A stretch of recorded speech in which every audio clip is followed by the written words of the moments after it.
అందరికీ నమస్కారం.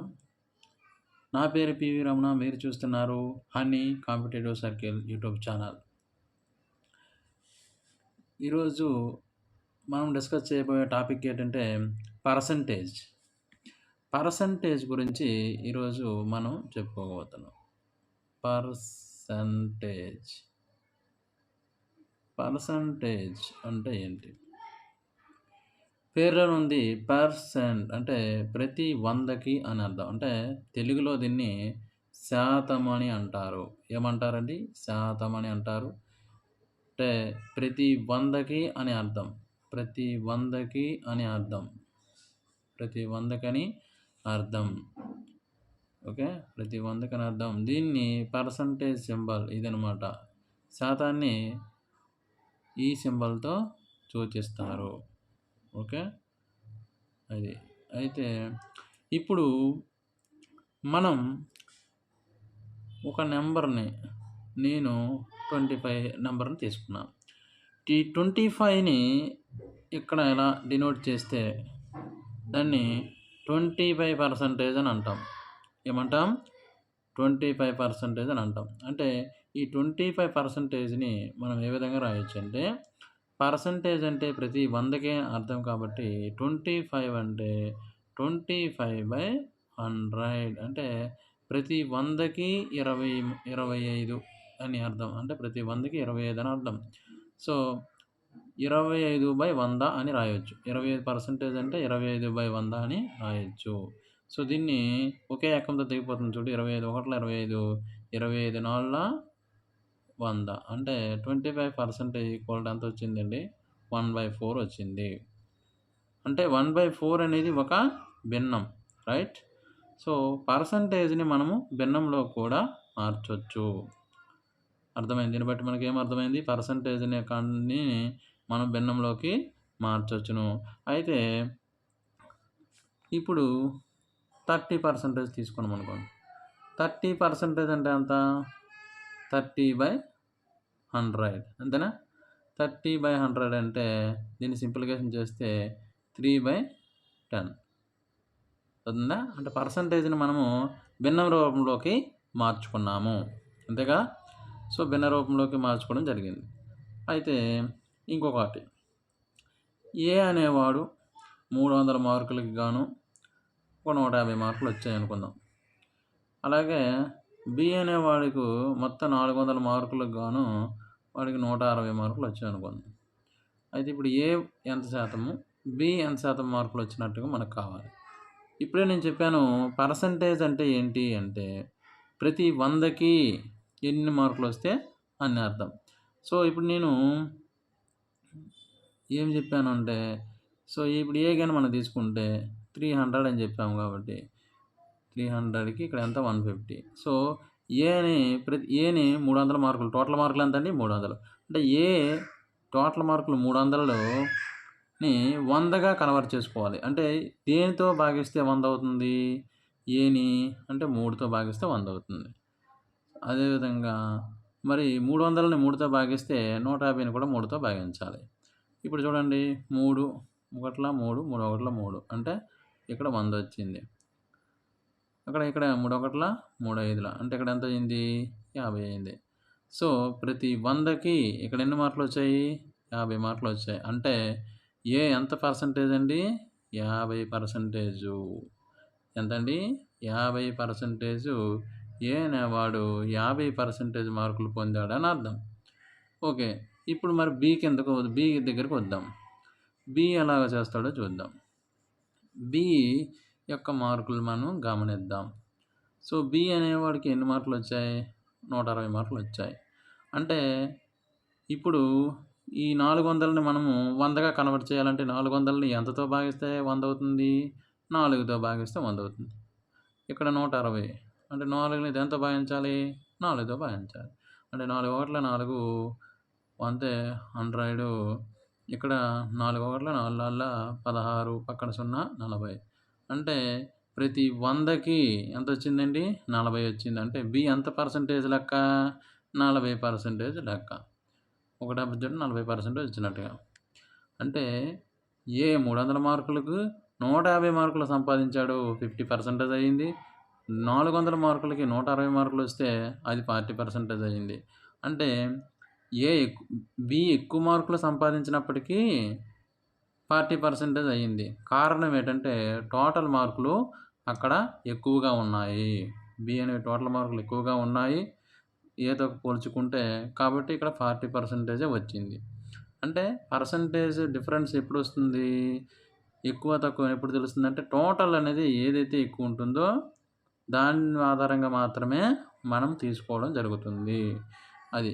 అయితే ఇప్పుడు కొద్ది కాన్సెప్టు. ఇప్పుడు మనం భిన్నాలను ఫస్ట్ మనం ఏం నేర్చుకున్నాము? శాతం నుంచి శాతాన్ని భిన్నంలోకి మార్చడం నేర్చుకున్నాం.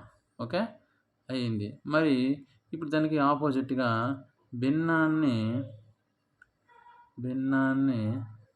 శాతంలోకి మార్చడం. ఇప్పుడు నేర్చుకుందాం. 1 అంటే 1 ఈక్వల్ టు 100%. 1 ఈక్వల్ టు ఎంతండి? 100%. 1 ఈజ్ ఈక్వల్ టు ఎంతండి? 100% అవుతుంది. అలాగే 1/2. 1/2 అంటే ఇప్పుడు భిన్నాన్ని శాతంలోకి మార్చాలి అంటే ఇప్పుడు భిన్నాన్ని మనం 100తో గుణిస్తే సరిపోతుంది. అంటే ఎంత అవుతుంది? 1/2 ఇంటూ 100 వేస్తే 2 1ల 2 50ల అంటే ఎంత అవుతుందండి? 50% అవుతుంది. అర్థమైందా? అంటే 1/2 ఈక్వల్ టు ఎంతండి? అంటే 50% అవుతుంది. సో అర్థమవుతుంది కదా మీకు? అది. ఇప్పుడు 1/3 గాని మనం తీసుకున్నాం అనుకోండి. 1/3ని దేనితో మల్టిప్లికేషన్ చేయమన్నాం? సో 100తో మల్టిప్లికేషన్ చేయమన్నాం. సో 100తో మల్టిప్లికేషన్ చేస్తే 100 ఇంటూ 1 100 100/3 100/3 అవుతుంది. 100/3 అంటే ఎంతండి? 33 అండ్ 1/3 33 ఇంటూ 3 99 ప్లస్ 1 100/3 అంటే ఇది 1/3 ఈక్వల్ టు 33 అండ్ 1/3% అని అర్థం. నెక్స్ట్ అలాగే ఇంకొకటి తీసుకుందాం. 1/4 తీసుకున్నాం అనుకోండి. 1/4ని దేనితో గుణించాలన్నాం? 100తో గుణించాలి. అంటే పర్సంటేజ్‌లోకి మార్చాలంటే భిన్నాన్ని పర్సంటేజ్‌లోకి మార్చాలంటే 100తో గుణించాలి. అప్పుడు 4 1ల 4 25ల అంటే ఎంత అవుతుందండి? 25%. అంటే 25% ఈక్వల్ టు ఎంతండి? 1/4 లేదా 1/4 ఈక్వల్ టు ఎంత? 25% అని మనం గుర్తుపెట్టుకోవాలి. అదే 1/5% ఎంత? 1/5 ఈక్వల్ టు ఎంత అవుతుందంటే 1/5ని ఎంతతో గుణించాలి? 100తో గుణించాలి. 100తో గుణిస్తే ఎంత అవుతుంది? 5 1ల 5 20ల అంటే ఎంత అవుతుందండి? 20% అవుతుంది. సో 1/5 ఈక్వల్ టు 20% అని 1/5 ఈక్వల్ టు ఎంతండి? 20% అని మనం చెప్పవచ్చు. అలాగే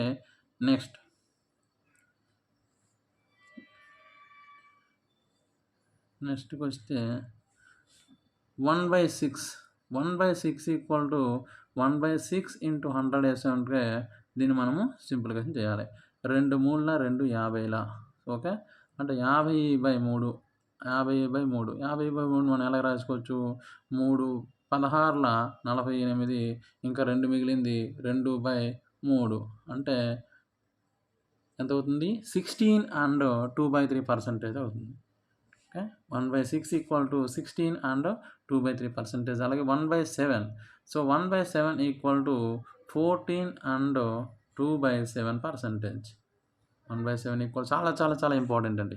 1/7 ఈక్వల్ టు 14 అండ్ 2/7%.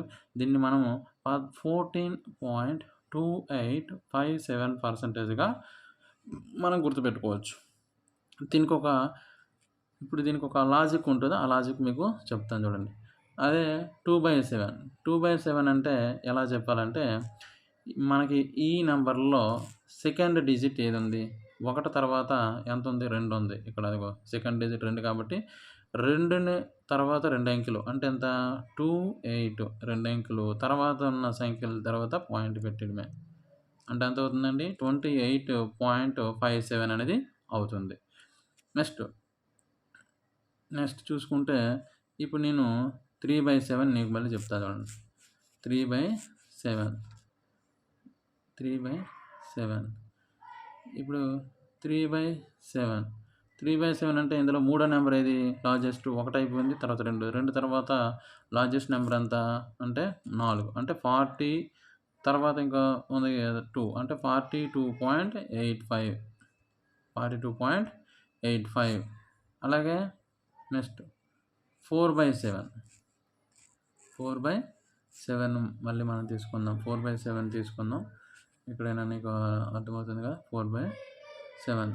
ఇప్పుడు మనం తీసుకుంటే ఇక్కడ 4/7. 4/7 అంటే ఇందులో నాలుగో నెంబర్ ఏదండి? 1 అయిపోయింది, 2 అయిపోయింది, అలాగే 4 అయిపోయింది, తర్వాత ఐదోది. అంటే ఎంత? నాలుగో నెంబర్ ఎంత అవుతుంది? 5. 1, 2, 4 అయిపోయింది. 5 కాబట్టి 57.14%. ఓకే. అలాగే 5/7. 5/7 అంటే ఐదో నెంబర్ ఏది? ఇందులో 1 అయిపోయింది, 2 అయిపోయింది, 4 అయిపోయింది, 5 అయిపోయింది. నెక్స్ట్ ఐదో నెంబర్ అంటే 7. అంటే 70 రొటేషన్ అనమాట సర్కిల్. 71.42% అవుతుంది. ఓకే. తర్వాత 6 అయిపోయింది. తర్వాత 6%. తర్వాత ఏదండి? 6. తర్వాత 6/7 మనం తీసుకున్నాం అనుకోండి. 6/7 ఈక్వల్ ఏమవుతుంది? లాస్ట్ నెంబర్ ఏదంటే 8. కాబట్టి 85.71% అవుతుంది. అలాగే 7/7 అంటే 1 అని అర్థం. ఓకే. ఈ విధంగా మనము 1/7 చాలా చాలా ఇంపార్టెంట్. మనకి ఎగ్జామ్ హాల్‌లో ఇది బాగా ఉపయోగపడుతుందనమాట. సో, ఈ విధంగా ఈ 1/7ది మనము ఈజీగా గుర్తుపెట్టుకోవచ్చు. సో, ఫస్ట్‌ది ఎలా అంటే 14 అండ్ 2/7 అనేది మనం గుర్తుపెట్టుకోవాలి. ఏంటి 1/7 ఈక్వల్ టు అంటే 14 అండ్ 2/7 అంటే దాని అర్థం 14 అంటే 14 ప్లస్ 14 28 తర్వాత 57 అనేది మనం గుర్తుపెట్టుకోవాలి. గుర్తుపెట్టుకుంటే మొత్తం ఆ కాన్సెప్ట్ మొత్తం మీకు గుర్తుంటుంది. సో, నెక్స్ట్ ఇది 1/7 అయిపోయిందండి. అది 1/7. తర్వాత 1/8. 1/8. 1/8 అంటే ఈక్వల్ టు ఎంత అవుతుందంటే 12.1% అనమాట. ఓకే. 12 ½ అంటే 12.5% అని చెప్పొచ్చు. 1/9. సో, 1/9కి ఆపోజిట్ ఏమవుతుందంటే 9కి ఆపోజిట్ 11 కాబట్టి సో, 11 అండ్ 1/9% అని చెప్పొచ్చు. దాని అర్థం 11 అంటే 11.11 అని అర్థం. ఓకే. 11.11 అని అర్థం. నెక్స్ట్ తీసుకుంటే నెక్స్ట్‌ది ఏది? నెక్స్ట్ 11.11% అని చెప్పాము. 1/9 అంటే అదేవిధంగా ఈ 9కి కూడా ఒక మీకు ఉంది. అది కూడా చెప్తాను చూడండి. సో, 9కి కూడా మనం చాలా నెంబర్స్ ఉంటాయి. అది ఎలా గుర్తుపెట్టుకోవాలనేది కూడా మీకు చెప్తాను. సో, 2/9. 2/9 అంటే 1/9 చెప్పాము. 11.11 అని. సో, ఇప్పుడు తర్వాత ఇది 9కి అనమాట. సో, 2/9 అంటే ఇది 11 కాబట్టి 11 రెళ్ళ దీనికి డబుల్ ఉంది కాబట్టి 22.22%. ఓకే. అలాగే 3/11. నెక్స్ట్ ఏమవుతుంది? 3/11 గాని తీసుకున్నాం అనుకోండి. 3/11. 3/11 అంటే 33. 11 ముళ్ళ 33. సారీ 3/11 కాదు. 3/9. 3/9 అయితే 3. 11 యొక్క మల్టిపుల్ అంటే 11 పాయింట్ అదే 33.33 అనే అర్థం. అది. నెక్స్ట్ అదేవిధంగా నెక్స్ట్ 4/9. 4/9 తీసుకున్నాం అనుకోండి. 4/9 తీసుకుంటే అప్పుడు ఎంత అవుతుంది? 44.44 అని. ఈ విధంగా చాలా ఉన్నాయండి. ఇవి మొత్తం మీరందరూ చేసుకోవచ్చు. 5/9. 5/9 అంటే ఎంత అవుతుందండి?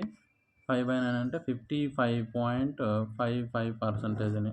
అలాగే 6/9 అంటే 66.66% అని పర్సెంటేజ్ సింబల్ అనమాట. నెక్స్ట్ అదేవిధంగా 7/9. 7/9 అంటే 77.77% అనేది పర్సెంటేజ్ సింబల్ అనమాట. 8/9. 8/9 అంటే 88.88% అని మనం గుర్తుపెట్టుకోవాలి. సో, ఈ విధంగా అది. నెక్స్ట్ తర్వాత 1/9 అయిపోయింది. తర్వాత 1/10. 1/10 అంటే దాని అర్థం 10% అని అర్థం. 10% దీనికి అవసరం. నెక్స్ట్ తర్వాత 1/11. 11కి మళ్ళీ ఆపోజిట్ జోడి ఏదంటే 9. సో, 9 కాబట్టి 9 అండ్ 1/11 అంటే 9 పాయింట్ సమ్ అంటే 9.09% అని. సో ఇప్పుడు 2/11 అంటే ఈ 1/11కి డబుల్ అంటే ఎంత అవుతుంది? 18.18% అవుతుంది. దీనికి డబుల్ అనమాట. అదేవిధంగా నెక్స్ట్ 3/11 ఏమవుతుంది? 27.7. 9కి 3 రెట్లు అంటే 9 3 27 కాబట్టి 27 పాయింట్ అలాగవుతుంది. నెక్స్ట్ 4/11 అంటే ఎంత అవుతుంది? 4 అంటే 9 4 36.36. అదేవిధంగా 5/11 అంటే 45.45%. ఓకే. 6/11 అంటే 54.54%. నెక్స్ట్ 7/11 అంటే సో ఇది కూడా 63 అంటే 6.63% అని. అలాగే 8/11 అంటే 5.56 అంటే 56.55% అని చెప్పొచ్చు. సో ఈ విధంగా అండ్ సో ఆన్ 10/11 కూడా చెప్పొచ్చు. మొత్తం ఇన్ని కూడా చెప్పొచ్చు. సో ఈ విధంగా ఇది మనం తీసుకున్నాం. నెక్స్ట్ వచ్చి అదయింది. నెక్స్ట్ 1/10 అయిపోయింది, 1/11 అయిపోయింది. ఇప్పుడు 1/12. 1/12 అనేది ఇంపార్టెంట్. సో 1/12 అనేది ఏమవుతుందంటే 8 and 1/3%గా చెప్పుకోవచ్చు. 8 and 1/3%గా చెప్పుకోవచ్చును. ఇక్కడ మీరు కన్ఫ్యూజ్ అవ్వకుండా 1/8 ఎంత అవుతుందంటే 12 and 1/2% అంటే 12 and 1/2% అని. ఈ రెండు కూడా చాలా చాలా చాలా ఇంపార్టెంట్ ఎగ్జామ్ హాల్లో. దాన్ని గుర్తుపెట్టుకోండి. ఓకే. అదేవిధంగా నెక్స్ట్ 1/13. 1/13 అనేది 1/13 మనం గుర్తుపెట్టుకోవాలంటే 7 and 9/13%. 7 and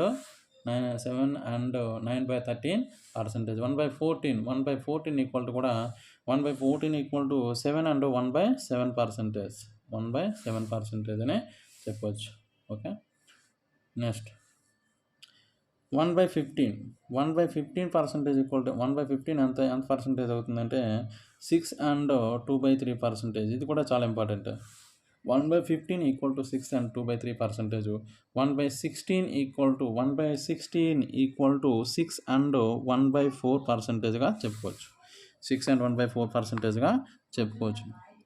next 1/17 equal to ఎంత అవుతుందంటే 5 and 15/17%.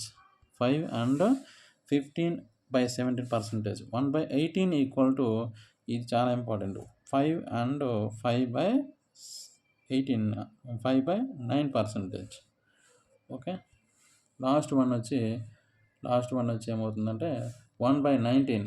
1/19 is equal to 5 and 5/19. 5 and 5/19%గా చెప్పుకోవచ్చు.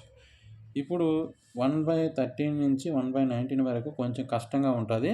అది కొద్దిగా మీరు తరచుగా ప్రాక్టీస్ చేస్తే ఈజీగా దాన్ని మనం గెయిన్ చేయొచ్చు. ఓకే. ఇప్పుడు మనము నెక్స్ట్ దీని తర్వాత ఇప్పుడు పూర్తి విలువ గురించి నేర్చుకున్నాం. పూర్తి విలువ అంటే ఏంటి అంటే 100%ని పూర్తి విలువ అంటాం. ఓకే. పూర్తి విలువ అంటే 100% అని. అలాగే ఒక 20% పెరిగింది లేదా 20% తగ్గింది అంటే 20% పెరిగింది అన్నాడంటూ దాని అర్థం ఏంటి? 100కి 20% పెరిగింది. 100లో 20%, 100కి 20% పెరిగిందంటే 120% అయ్యిందని. సో 30% తగ్గింది అన్నాడంటే దాని అర్థం ఏంటి? 100లో నుంచి 30ని తీసేశాడు అని అర్థం. అంటే 70% అయ్యిందని అర్థం. ఓకే. ఆ విధంగా మనం ఈ పాయింట్ని మనం క్యాచ్ చేసుకుంటే మనం ప్రాబ్లమ్స్ని ఈజీగా చేయొచ్చు. ఇప్పుడు మనం ప్రాబ్లమ్స్లోకి వెళ్తున్నాం. దీనికి సంబంధించిన డిస్క్రిప్షన్లో దీని టేబుల్ని నేను నీట్గా రాసిపెట్టి డిస్క్రిప్షన్లో ఇస్తున్నాను. అది మీరు చూసుకోండి. తర్వాత ఇప్పుడు ప్రాబ్లమ్స్లోకి మనం వెళ్తున్నాం. ఇక 30% విలువ అంటే 30% విలువ 72 అయినా ఎక్స్ విలువ ఎంత? ఎక్స్ విలువ అంటే ఎంత అవుతుంది? ఎక్స్ అంటే ఎంత అండి? 100%. సో 100% విలువ ఎంత అనేది మన క్వశ్చన్. ఎక్స్ యొక్క 30% విలువ 72 అయితే 100% విలువ ఎంత? సింపుల్. దీన్ని క్రాస్ మల్టిప్లికేషన్ చేయండి, ఆన్సర్ వస్తుంది. సో 72 × 100/30. 0కి పోతుంది. 3 1 3, 24. సో 24 × 10 = 240. ఓకే, అది 24 ఈజ్ ఈక్వల్ టు 240. ఇది ఒక మోడల్, ఈ విధంగా చేయొచ్చు, లేదా ఇంకొక విధంగా రావచ్చు. 30% అంటే నేనేం చెప్పాను, 30/100 అని చెప్పాను. 30% 30/100 అంటే 0కి 0 పోతే 3/10. సో 30% ఎంత అన్నాడు, 72 అన్నాడు. అంటే 3 పార్ట్స్ 72 అయినప్పుడు 10 పార్ట్స్ ఎంత అంటే 3 ఎంతల 3 24ల 72 కాబట్టి 10 × 24 240. క్లియర్? అంటే ఒక సంఖ్యలో 20% విలువ 20% విలువ ఎంత ఇచ్చాడండి, ఒక సంఖ్యలో 20% విలువ అనేది 120 ఇచ్చాడండి. ఒక 20% విలువ 120 ఇచ్చాడు. అయితే ఆ సంఖ్యలో 120% విలువ ఎంత అన్నాడు. సో 120% విలువ ఎంత? క్లియర్గా అర్థమవుతుంది. 20 ఎంతల అంటే 26ల 120 కాబట్టి 126ల 12 72 కాబట్టి 720. క్లియరా? ఎక్స్ యొక్క 125% విలువ 100 అయితే ఎక్స్ విలువ ఎంత? 125% విలువ ఎంత అండి? 100 అని ఇచ్చాడు. అయితే 100% ఎంత? క్లియరా? అంటే 125% విలువ 125% అంటే దాని అర్థం 125/100 అని. సో 25ల 25 4 అంటే 5/4. సో 5 పార్ట్స్ ఎంత ఇచ్చాడు అండి? 100. అంటే 125% 100 అన్నాడు కదా, అంటే 5 పార్ట్స్ ఎంత అండి? 100 అయితే 4 పార్ట్స్ అంటే 4 పార్ట్స్ ఎంత అవుతుంది? 4 పార్ట్స్ 5 20లు కాబట్టి 4 20లు ఎంత అవుతుందండి? 80. 4 20లు అంతా 80. సో 125% అనేది 100 అయితే 100% ఎంత అవుతుందండి? 80 అవుతుంది. ఏ తన ఆదాయంలో 12% ఆదా చేస్తుంది. ఆమె 2,16,128 ఖర్చు చేస్తే ఆమె ఆదాయం ఎంత అన్నాడు. సో 12% అనేది ఆదా చేస్తుంది. ఆమె ఆదాయము 100% అనుకుంటే ఆమె ఖర్చు ఎంత అవుతుందండి? 88% అవుతుంది. అంటే టోటల్ ఆదాయంలో నుంచి ఎంత ఆదా చేస్తుందో తీస్తే అదే ఖర్చు అవుతుంది. ఆ 88% మనకి ఇచ్చాడు ఎంత అండి? 216. ఎంత ఇచ్చాడు? 216. చూడండి 81% ఎంత ఇచ్చాడండి?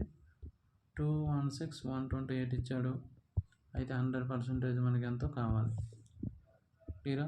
ఇప్పుడు క్రాస్ మల్టిప్లికేషన్ చేస్తామనుకోండి, ఆన్సర్ వస్తుంది 216,128 00/88.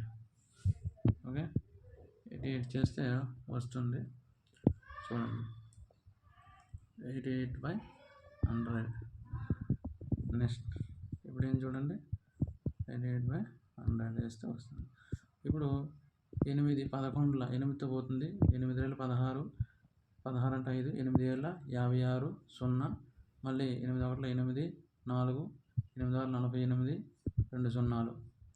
ఓకే, మళ్ళీ 11తో 11 22, 5 ఉంది, 5 0, 11 44, 6 ఉంది, 11 5ల 55, 55, మళ్ళీ 6 ఉంది, 11 6ల 66. సో ఆన్సర్ ఈజ్ ఎంత అంటే 2,45,600. 2023 సంవత్సరంలో 31% మంది ఉద్యోగులు పన్ను చెల్లించేవారు. పన్ను చెల్లించేవారు 31 అయితే చెల్లించని వారు ఎంతమంది అవుతారండి? 100లో నుంచి 31 తీస్తే అదే 100లో నుంచి 31 తీయాలి. ఇక్కడ 100 మొత్తం ఎంత అనుకుంటే చెల్లించిన వాళ్ళు ఎంత అవుతారు? ఇది చెల్లించేవారు, చెల్లించిన వారు 69. సో 69% ఇచ్చాడు. 69% ఈ 20,700 అని చెప్పారు. అయితే 100% అంత. సో ఇక్కడ క్లియర్గా 69 × 300 వేస్తే 20,700 వస్తుంది. 69 3 207 కాబట్టి 100 × 300 వేస్తే 1 పక్కన 3 పక్కన ఎన్ని 4 సున్నాలు అంటే ఎంత అండి?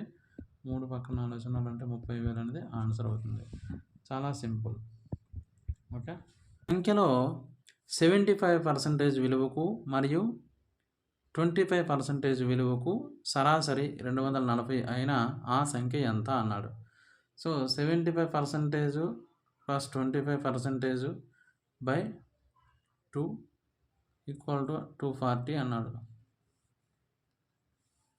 అక్కడ 100 50% ఎంత ఇచ్చాడండి? 240 అని అర్థం. సో 100% ఎంత అండి? 480. అర్థమైందా? సో 75 + 20 100, 100/2 అంటే 50, 50% 240 అయితే 100% అంత 480. ఒక సంఖ్యకు దానిలో 2/5 వంతుకు గల భేదం. సో ఒక సంఖ్య అనేది ఎంత? దానిలో అన్నాడు, అంటే ఒక సంఖ్యలో, అంటే ఇక్కడ 2/5 అన్నాడు. ఒక సంఖ్యకు దానిలో అంటే లో అనేది ఎప్పుడు కింద వస్తుంది అనమాట, అంటే 5. 5కు మరి 2/5 ఈ రెండింటికి మధ్య డిఫరెన్స్ ఎంత ఇచ్చాడండి? 510 అయినా, అంటే 3 parts అనేది 510 అయినా ఆ సంఖ్యలో, అంటే 5 parts ఎంత వస్తుందో ఫస్ట్ క్యాలిక్యులేట్ చేయాలి. ఆ సంఖ్యలో 10% విలువ ఎంత అనేది మనకు కావాలి. ఓకే, ఆ సంఖ్యలో 10% ఎంత? సో 3 ఎంతలా? సో ఇక్కడ 3 170 అంటే 17 3 51 కాబట్టి 510. అలాగే 17 5లా ఎంత అవుతుంది? 85 అంటే 850. సో 5 parts ఎంత? 850. కానీ మనకు అడిగిన ఆన్సర్ ఏంటి? ఆ సంఖ్యలో 10% ఎంత? సో 850లో 10% అంటే దాని అర్థం ఏంటి? 10/100. 10/100. ఓకే, ఇది రావట్లేదు కాబట్టి ఇక్కడ మనకు వచ్చింది ఎంత? 850. సో ఇప్పుడు చూడండి, సో 850లో 10% అంటే ఎంత అవుతుందో చూడండి. సో 10 ఇక్కడ ఒక 0, ఇక్కడ ఒక 0, ఇక్కడ ఒక 0, ఇక్కడ ఒక 0 పోతే 85 మిగిలింది. అంటే ఆన్సర్ ఈజ్ అంట 85. ఒక తరగతిలోని విద్యార్థులు 20% పెరగడంతో విద్యార్థుల సంఖ్య 66 అయింది. అయినా పెరగక ముందు విద్యార్థుల సంఖ్య ఎంత అన్నాడు. అంటే ఒక తరగతిలోని విద్యార్థులు 20% పెరిగారు, అంటే 20% పెరగడం వల్ల అది ఎంత అయిందండి? 66 అయింది. అంటే 20% పెరిగిందంటే దాని అర్థం ఏంటి? 120% అయింది. 125% అనేది 66 అయింది అనమాట. పెరగక ముందు విద్యార్థుల సంఖ్య అంటే 100% ఎంత? క్లియరా? అప్పుడు ఎంత అవుతుంది అంటే క్రాస్ మల్టిప్లికేషన్ చేయండి. సో 66 × 100 అంటే 6100/12 అంటే 120. 0 0 పోతుంది. 6 రెళ్ళ 6 1 6 1 110/2 అంటే ఎంత? 110/2 అంటే 55. Answer 55. The answer 55 is the answer. Okay, ఇది చాలా సింపుల్ లెక్క ఇది. Thank you.